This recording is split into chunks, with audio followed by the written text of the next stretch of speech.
রহমতে সবাই ভালো আছেন। সো বন্ধুরা, আজকের ভিডিওর টপিকটি কি হতে চলেছে হয়তো আপনারা থাম্বনেল দেখে বুঝে গিয়েছেন যে আজকের ভিডিওর টপিকটি কি। আজকের ভিডিওর টপিকটি হচ্ছে যে আমরা এতদিন ফেসবুক থেকে বিলুপ্ত ছিলাম, যার কারণ হচ্ছে ফেসবুক বাংলাদেশ থেকে ডিসকানেক্ট ছিল প্রায় অনেক দিন। সো আমরা অনেকেই ভিপিএন ইউজ করে ফেসবুক ব্যবহার করছি, ফেসবুকে ঢুকছি, কিন্তু এই ফেসবুকের যে নীতিমালা আছে সেই নীতিমালার মধ্যে ভিপিএন ইউজ করা কতটুকু সেফটি সে বিষয় নিয়ে আপনাদের সাথে আলোচনা করব। অর্থাৎ ভিপিএন ইউজ করে কতটুকু সুবিধা পেয়েছি এবং অসুবিধা কি কি সেগুলো নিয়ে আলোচনা করব আজকে। সো বন্ধুরা, বেশি দেরি না করে চলুন ভিডিওটি শুরু করা যাক।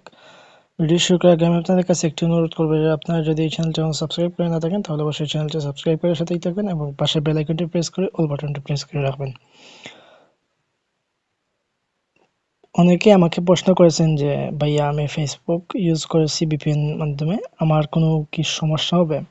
সো আমি তাদের উদ্দেশ্যে একটি কথা বলবো যে যেহেতু বাংলাদেশ থেকে ফেসবুক বন্ধ করে দেওয়া ছিল, সেহেতু অবশ্যই সমস্যা হবে ভাইয়া। কারণ আপনি বাংলাদেশের সার্ভার ইউজ না করে, অর্থাৎ বাংলাদেশে যেহেতু ফেসবুক বন্ধ, সেহেতু বাংলাদেশের ফেসবুক আইপি নম্বর যে আছে ফেসবুকে, সেটি বন্ধ করে দেওয়া হয়েছিল। এর জন্য আমরা ফেসবুক ইউজ করতে পারছি না। সো এই আইপি নম্বরটি আমরা অন্য দেশের আইপি নম্বর ভিপিএন এর মাধ্যমে অন্য দেশের ফেসবুকের আইপি নম্বর আমরা ইউজ করছি। সেহেতু অন্য দেশের হ্যাকারদের হাতে বাংলাদেশের যতটা ভিপিএন কানেক্ট হয়েছে সব ফেসবুক অ্যাকাউন্টের ডিটেলস চলে গেছে। সো এখন যদি আপনার অ্যাকাউন্টে কোনো সমস্যা না হয় তাহলে আলহামদুলিল্লাহ, যদি সমস্যা হয় তাহলে বুঝবেন যে ফেসবুক হ্যাক হওয়ার সর্বোচ্চ পর্যায়ে চলে গেছে। এখন সবাই ফেসবুকে ভিপিএন ইউজ করছে ফেসবুক ইউজ করার জন্য। সো আল্লাহ সবাইকে হেফাজত করতো, এই কামনা। এবং সবার আপনি যথেষ্ট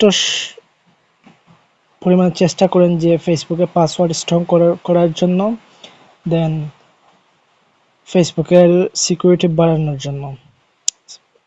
টু স্টেপ ভেরিফিকেশন আছে, এরকম আরও কয়েকটি সিকিউরিটি আছে, সেগুলো আপনি অ্যাক্টিভ করে দিন আপনার ফেসবুক অ্যাকাউন্টে, তাহলে আপনি সেফটি পাবেন। সো বন্ধুরা, দেখা হচ্ছে নতুন কোনো ভিডিওতে। সে পর্যন্ত সবাই ভালো থাকবেন, সুস্থ থাকবেন। আসসালামু আলাইকুম।